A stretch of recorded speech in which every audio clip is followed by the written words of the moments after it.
अस्सलाम वालेकुम and welcome again to my YouTube channel. हमने ग्रेड 12 या क्लास 12 बायोलॉजी कोर्स शुरू किया है। पंजाब के जितने भी बोर्ड्स हैं उनकी जो बायोलॉजी की न्यू बुक है उसके कंटेंट्स को मैं फॉलो कर रहा हूँ। चैप्टर नंबर 2 या चैप्टर नंबर 14 तक हम पहुँच गए हैं और चैप्टर नंबर 2 या चैप्टर नंबर 14 आप लोगों की न्यू बुक में है urinary system of man. Urinary system of man में मैं ऑलरेडी आप लोगों के सामने एक लेक्चर अपलोड कर चुका हूं that is structure of kidney, और आप लोगों ने थोड़ा बहुत रोल ऑफ किडनी भी बहुत ब्रीफ डिस्कस किया है। ये वाला लेक्चर हमारा हमारा जो लेक्चर नंबर 2 होगा और इसमें हमने स्ट्रक्चर ऑफ नेफ्रॉन के हवाले से डिस्कशन करनी है। स्ट्रक्चर ऑफ नेफ्रॉन में आप लोगों को सबसे पहले एक फ्लो चार्ट की मदद से समझाऊंगा। उसके बाद मैं आप लोगों को कुछ नोट्स दिखाऊंगा। उसके बाद आप लोगों को मैं ये पूरे का पूरा जो नेफ्रॉन का स्ट्रक्चर है ये एक डायग्राम की मदद से समझाऊंगा। फिर हम थोड़ी देर के लिए बुक की जो डायग्राम है वो भी देख लेंगे और फिर हम लास्ट में इस लेक्चर में हम टाइप्स ऑफ नेफ्रॉन भी डिस्कस कर लेंगे। डिफरेंट टाइप्स के जो नेफ्रॉन होते हैं वो भी हम डिस्कस कर लेंगे।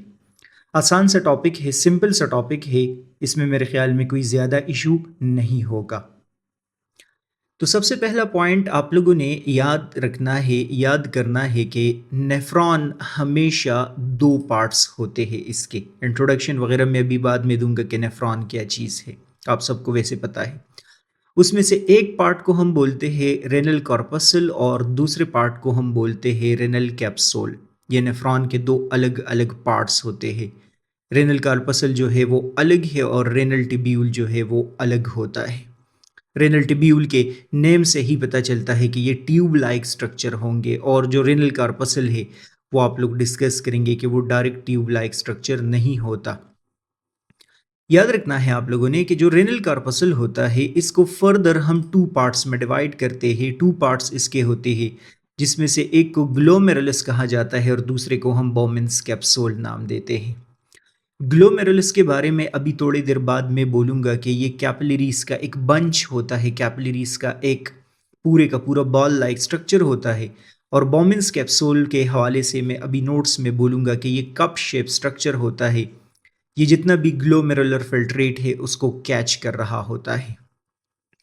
जो रेनल टिब्यूल है नेम से ही पता चल रहा है कि ये ट्यूब लाइक स्ट्रक्चर है और इसके तीन पार्ट्स होते हैं। इन तीन पार्ट्स में से एक को हम बोलते हैं प्रॉक्सिमल कॉन्वोल्यूटेड टिब्यूल, दूसरे को हम बोलते हैं लूप ऑफ हेनले एंड तीसरे को हम नाम देते हैं distal convoluted tubule.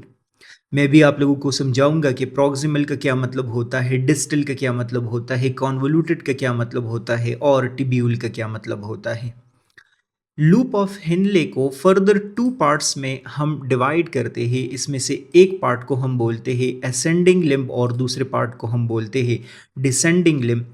Loop of Henley का जो एच है वो आप लोग हेनले का कैपिटल लिखेंगे क्योंकि ये पर्सन का नाम है, तो आप लोगों को पता होना चाहिए कि एच हम हमेशा कैपिटल लिखेंगे। स्मॉल लिखेंगे तो मे बी एग्जामिनर करेक्ट कर दे लेकिन वो गलत होगा।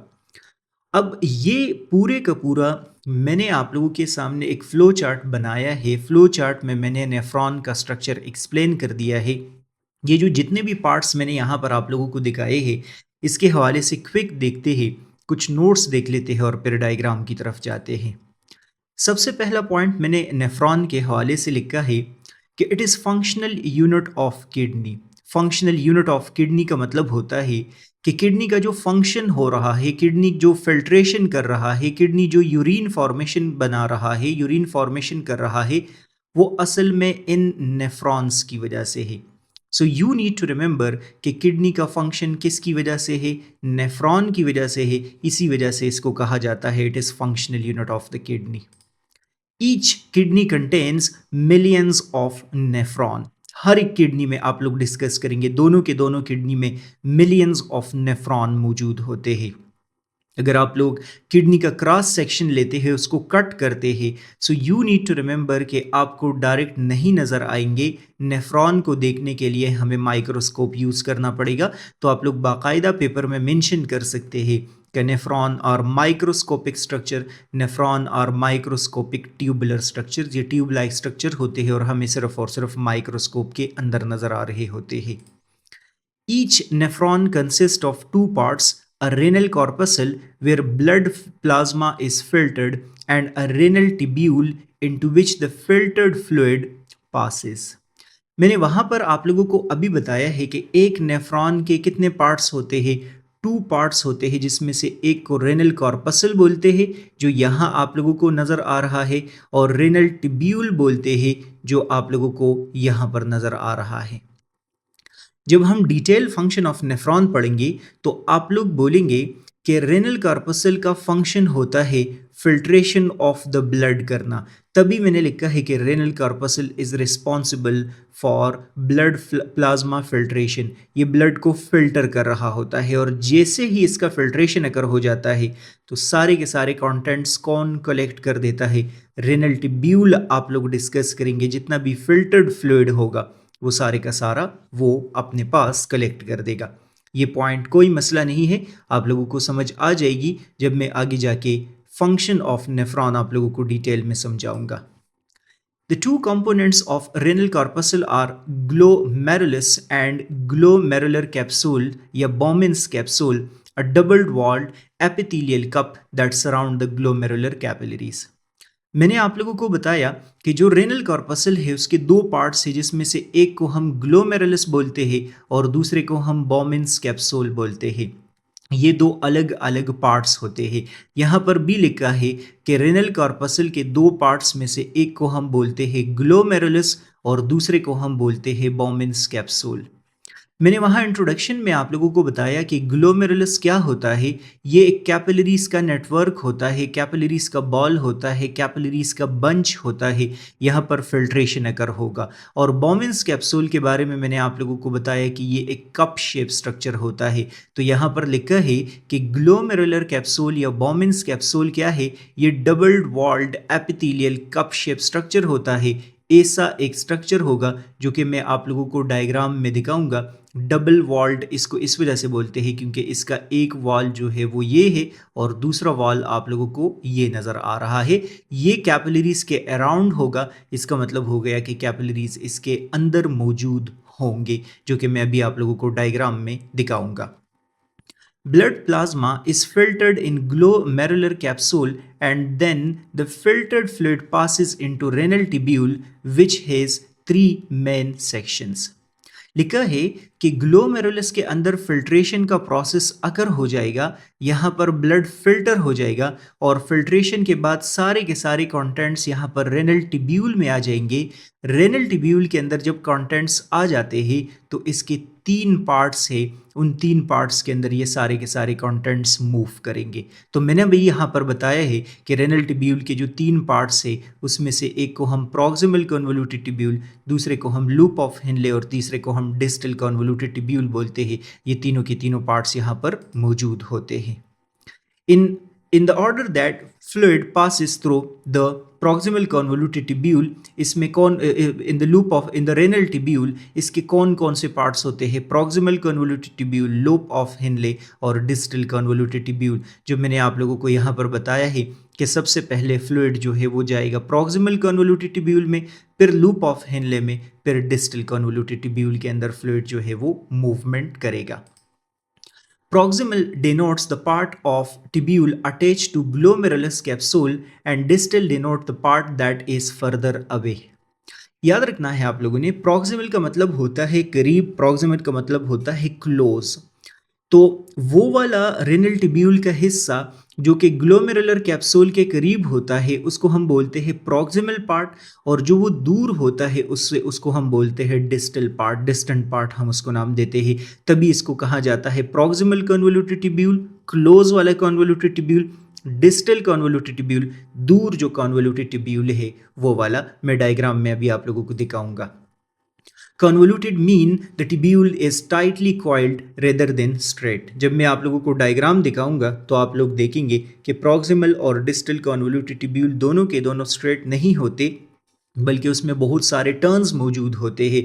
तो टर्न्स होने की वजह से इन दोनों को क्या कंसिडर किया जाता है? इनको कन्वोल्यूटेड कंसिडर किया जाता है।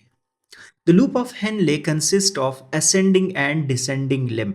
मैं अभी डायग्राम में आप लोगों को दिखाऊंगा कि लूप ऑफ हेनले एक यू शेप स्ट्रक्चर होता है, और मैंने आप लोगों को फ्लो चार्ट में बताया है कि इसके दो पार्ट्स है, जिसमें से एक को हम असेंडिंग लिम्ब बोलते हैं और दूसरे को हम डिसेंडिंग लिम्ब बोलते हैं। ये आप लोगों को डायग्राम में भी क्लियर हो जाएगा। The renal corpuscle and both convoluted tubules lie within the renal cortex. The nephron loop extend into the renal medulla, makes a hairpin turn and then return to the renal cortex. ये वाला sentence जब मैं अभी आप लोगों को nephron का structure समझाऊंगा तो वहां पर मैं दिखा देता हूं। आप लोगों ने यहाँ पर अब स्ट्रक्चर को गौर से देखना है। बुक के अंदर अगर इनकेस आप लोग डायग्राम देखेंगे तो वो डायग्राम काफ़ी मुश्किल बनाया है, जो कि अभी आगे नेक्स्ट पेज पे मैं आपके सामने एक्सप्लेन करूँगा। तो बिल्कुल ये डायग्राम आप लोग पेपर में एक्सप्लेन कर सकते हैं, ड्रा भी कर सकते हैं, कोई प्रॉब्लम नहीं होगा। बड़ा क्लीन और नीट डायग्राम है। ये स्ट्रक्चर जो आप लोग अभी देख रहे हैं ये नेफ्रॉन का स्ट्रक्चर है। नेफ्रॉन के स्ट्रक्चर में पहली बात मैंने आप लोगों को बताई है कि यहाँ पर एक बंच ऑफ कैपिलरीज होता है, एक नेटवर्क ऑफ कैपिलरीज होता है। इस नेटवर्क ऑफ कैपिलरीज को जो यहाँ आप लोग देख रहे हैं, अभी मैं ब्लैक कलर से बना रहा हूँ, काफ़ी कॉन्वोल्यूटेड कैपिलरीज का नेटवर्क होता है। इसको हम बोलते हैं ग्लोमेरुलस। ये वाला क्या है? ये ग्लोमेरुलस होता है। थोड़ी देर पहले मैंने आप लोगों को आइडिया दिया कि इस ग्लोमेरुलस को एक कप शेप स्ट्रक्चर यहाँ पर सराउंड कर रहा होता है, पैक कर रहा होता है, जो कि आप लोगों ने डिस्कस किया डबल वॉल्ड स्ट्रक्चर है, एपिथेलियल सेल से बना होता है। ये जो कप शेप स्ट्रक्चर आप लोग देख रहे हैं, जो डबल वॉल्ड स्ट्रक्चर है, इस कप शेप स्ट्रक्चर को हम बॉमिन्स कैप्सूल नाम देते हैं। और इस बॉमिन्स कैप्सूल प्लस ग्लोमेरुलस दोनों को कंबाइन मिला के हम बोलते हैं रेनल कॉर्पसल। इसको हम क्या नाम देंगे? रेनल कॉर्पसल नाम देंगे। जो रिमेनिंग आप लोगों को नेफ्रॉन नजर आ रहा है यहां से लेकर यहां तक, ये सारे का सारा, इस पूरे के पूरे पार्ट को हम बोलते हैं रेनल टिब्यूल।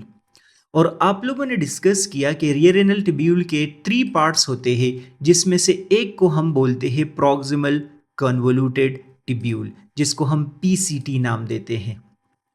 ये वाला जो रीजन आप लोग देख रहे हैं, पहला पॉइंट तो आपको ये पता होना चाहिए कि ये बॉमिन्स कैप्सूल के करीब है, तो इस वजह से इसको बोलते हैं प्रॉक्सिमल। प्रॉक्सिमल बोलते हैं क्लोज को। इस वाले पोर्शन को अगर आप लोग नोटिस कर ले तो इसमें बहुत सारे टर्न्स मौजूद है, तो इस वजह से इसको बोलते हैं कन्वोल्यूटेड।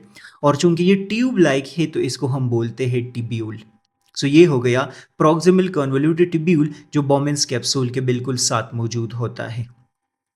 नेक्स्ट पॉइंट आप लोगों ने याद रखना है कि जो नेफ्रॉन का पार्ट होता है, यू शेप स्ट्रक्चर होता है, जो कि मैंने आप लोगों को अभी आइडिया दिया कि hair pin loop like structure है, हेयर पिन टर्न जैसा होता है। ये वाला स्ट्रक्चर जो आप लोग देख रहे हैं, यू शेप, जो पूरे का पूरा एरिया आपको नज़र आ रहा है, जो कि आप कंसिडर कर सकते हैं यहाँ से शुरू होकर यहाँ पे ख़त्म हो गया, ये पूरे के पूरे स्ट्रक्चर को हम लूप ऑफ हेनले नाम देते हैं, जो कि आप लोगों को नज़र आ रहा है। So this whole region is called क्या? Loop of Henle. और जो तीसरा पार्ट आप लोगों ने डिस्कस किया है, ये वाला जो रीजन आप लोग देख रहे हैं, ये फिर से कॉन्वोल्यूटेड है, और आप लोग देख ले कि बॉमिन्स कैप्सूल से अवे है, तो चूंकि ये उससे अवे है, दूर है, तो इस वजह से इसको बोलते हैं डिस्टल। चूंकि इसमें टर्न्स मौजूद है तो इसको बोलते हैं कॉन्वोल्यूटेड, और ये ट्यूब लाइक स्ट्रक्चर है तो इस रीजन को हम बोलते हैं डिस्टल कॉन्वोल्यूटेड टिब्यूल। तो ये proximal convoluted tubule, loop of Henle और डिस्टल कन्वोल्यूटेड टिब्यूल, तीनों के तीनों आप लोग डिस्कस करेंगे। ये नेफ्रॉन के 3 अलग अलग क्या होते हैं? पार्ट्स होते हैं। थोड़ी देर पहले मैंने आप लोगों को आइडिया दिया कि इस लूप ऑफ हेनले के 2 पार्ट्स है। इसका एक पार्ट जो कि डाउनवर्ड आ रहा होता है, ये वाला रीजन या ये वाला लिम्ब जो कि नीचे की तरफ आ रहा होता है, इस रीजन को हम बोलते हैं descending limb. Descending limb downward आ रहा है। और ये वाला रीजन जो कि अपवर्ड जा रहा है, ऊपर की तरफ जा रहा है, इस वाले रीजन को हम नाम देते हैं असेंडिंग लिम्ब।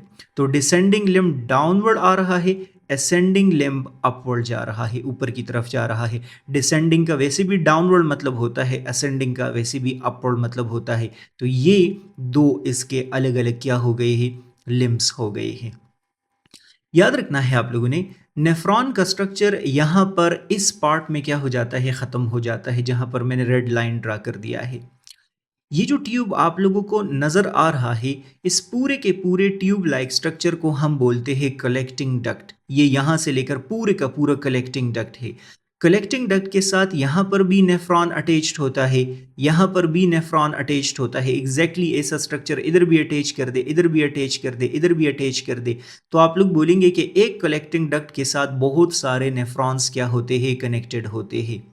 इसी वजह से लिखा है कि the distal convoluted tubule of several nephron empty into single collecting duct. ये वाला जो डिस्टल कॉन्वोल्यूटेड ट्यूब्यूल है, लिखा है कि बहुत सारे नेफ्रॉन का क्या होता है, एक ही कलेक्टिंग डक्ट में ओपन हो जाता है। तो इस वाले नेफ्रॉन का यहाँ ओपन होगा, इसका यहाँ ओपन होगा, इसका यहाँ ओपन होगा, एंड सो ऑन।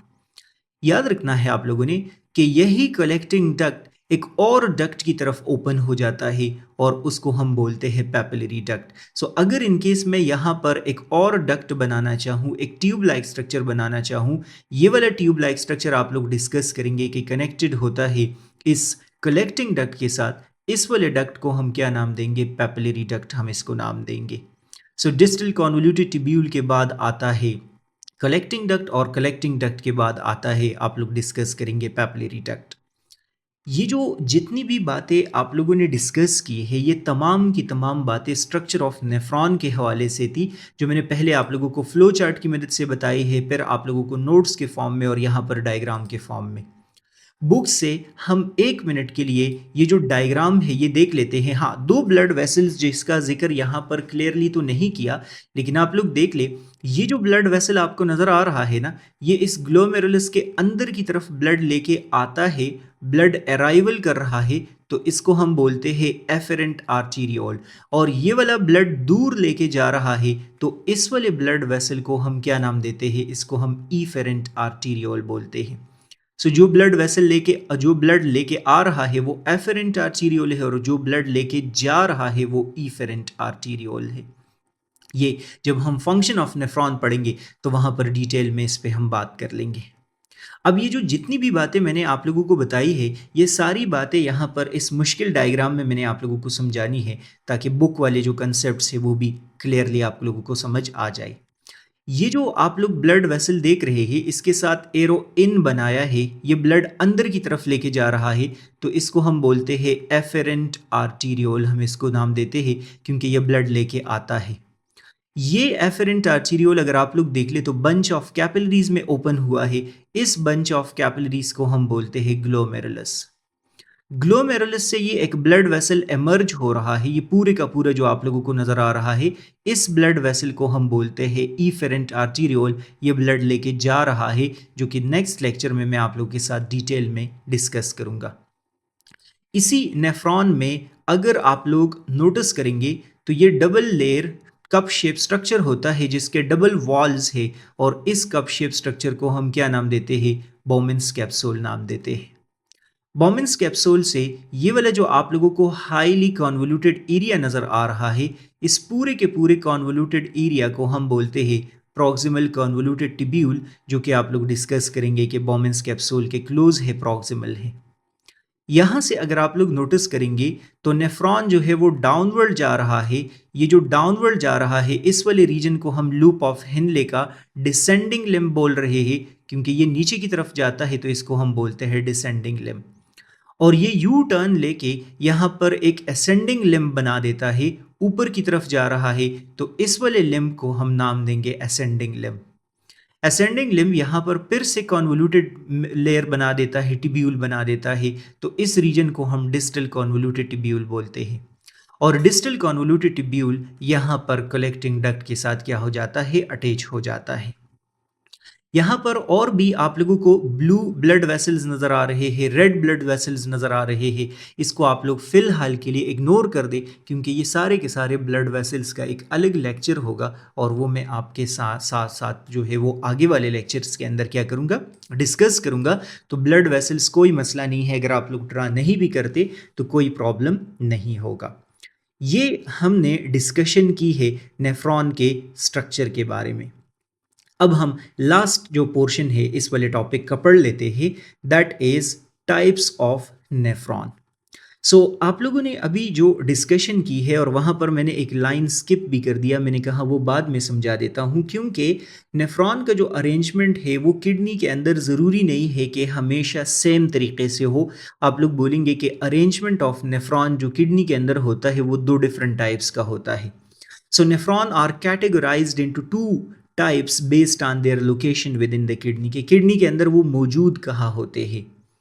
एक टाइप के नेफ्रॉन को हम नाम देते हैं कॉर्टिकल नेफ्रॉन, और जो दूसरे टाइप के नेफ्रॉन होते हैं उसको हम बोलते हैं जक्स्टा मेड्यूलरी नेफ्रॉन। जो कॉर्टिकल नेफ्रॉन होते हैं, मैं यहाँ पर सीधे सीधे डायग्राम की मदद से आपको समझाने की कोशिश कर लेता हूँ और साथ में ये टेक्स्ट भी पढ़ लेता हूँ ताकि आप लोगों को जो है वो समझ आ जाए। कॉर्टिकल नेफ्रॉन किडनी में सबसे ज़्यादा मौजूद होते हैं। इसको कॉर्टिकल नेफ्रॉन इस वजह से कहा जाता है क्योंकि इसका जो लार्ज पोर्शन होता है, ज़्यादातर पोर्शन होता है, वो रेनल कॉर्टेक्स में मौजूद होता है। फॉर एग्ज़ाम्पल, अगर मैं यहाँ पर आपके सामने ये वाला किडनी बना दूँ और ये किडनी से मैं यहाँ पर एमर्ज कर दूँ आपके सामने यूरेटर, और ये मैं आपके सामने बना दूँ यहाँ पर एक मेड्यूला, तो आप लोग बोलेंगे कि कॉर्टिकल नेफ्रॉन यहाँ पर ऊपर से शुरू हो जाता है, लूप ऑफ हिनले यहाँ पर इसका आता है और ऐसे अंदाज में अरेंज होता है। तो वैसे भी इसी रीजन को कॉर्टेक्स बोलते हैं ना। So these are located primarily within the renal cortex. इस नेफ्रॉन को आप लोग देखें, ये रीजन आपको कॉर्टेक्स नज़र आ रहा है, इसको आप लोग देख ले, ये वाले नेफ्रॉन का मोस्ट ऑफ द पोर्शन कहाँ पर मौजूद है, ये प्रॉक्सिमल कन्वोल्यूटेड ट्यूब्यूल बी, लूप ऑफ हिनले बी, इसका ग्लोमेरुलस बी, डिस्टल कन्वोल्यूटेड ट्यूब्यूल बी, ये मौजूद होता है कौन से रीजन के अंदर, आप लोग बोलते हैं कि कॉर्टेक्स के अंदर मौजूद है। इसी नेफ्रॉन को अगर आप लोग नोटिस कर ले तो इसका थोड़ा सा जो पोर्शन है वो यहाँ की तरफ एक्सटेंड हो रहा है, और आप लोग देखेंगे छोटा सा एक पोर्शन कहाँ पर मौजूद है, लूप ऑफ हिनले वो मेडुला में मौजूद है। तो वहाँ पर मैंने एक सेंटेंस स्किप कर दिया था, और उस सेंटेंस में मैंने यही बताया था कि इसके proximal convoluted tubule, distal convoluted tubule वगैरह कॉर्टेक्स में होते हैं, और लूप ऑफ हिनले कहाँ पर मौजूद होता है, ये मेडुला में मौजूद होता है। ये देख लो, मेडुला में इसका छोटा सा पोर्शन मौजूद होता है। Juxtamedullary nephron originate deep in the cortex near the medulla. Juxtamedullary का मतलब होता है near to medulla. Juxtamedullary mean near to medulla. So लिखा है कि ये originate deep in the cortex near to medulla, ये यहाँ से शुरू होता है। ये देख लो, मेडुला के क्लोज शुरू हो रहा है। इसका भी proximal convoluted tubule, distal convoluted tubule आप लोग देख ले तो वो कॉर्टेक्स में ही है, लेकिन इसका जो लूप ऑफ हिनले है वो देख ले, वो ज़्यादातर कहाँ पर लोकेटेड है, एक्सटेंड हो रहा है कौन से रीजन में, आप लोग डिस्कस कर लेंगे। पूरे का पूरा लूप ऑफ हिनले इसका मौजूद है यहाँ पर इस मेडुला में। तो इसका मतलब हो गया कि ये नेफ्रॉन यहाँ से एमर्ज होके ऐसे अंदाज में ग्रो कर रहा होता है। They have long loop of Henle that extend deep into the renal medulla. ये देख लो, रेनल मेडुला के अंदर लॉन्ग लूप ऑफ हिनले मौजूद है। आप लोगों से अगर इनकेस एग्जामिनर पूछता है कि शॉर्ट लूप ऑफ हिनले किसका होता है, तो कॉर्टिकल नेफ्रॉन का होता है, और लॉन्ग लूप ऑफ हिनले किसका होता है, जक्स्टा मेडुलरी नेफ्रॉन का होता है। जब आप लोग आगे जाके यूरिन फॉर्मेशन पढ़ेंगे या फिल्ट्रेशन ऑफ ब्लड पढ़ेंगे, तो वहाँ पर आप लोग डिस्कस करेंगे कि लॉन्ग लूप ऑफ हिनले का जो फंक्शन होता है वो कंसंट्रेशन ऑफ यूरिन को बढ़ाना होता है, यूरिन को कंसंट्रेटेड बनाना होता है। आसान सा लेक्चर है, सिंपल सा लेक्चर है, इसमें कोई मसला होगा तो वो आप लोग मुझे बताएंगे, मसला आई गेस तो नहीं होगा। लाइक, सब्सक्राइब, शेयर ज़रूर करना है अपने फ्रेंड्स, फैमिली मेम्बर्स, क्लास और स्कूल के साथ, कॉलेज के साथ। नेक्स्ट वीडियो लेक्चर आप लोग देखेंगे। गुड बाय, अल्लाह हाफिज़।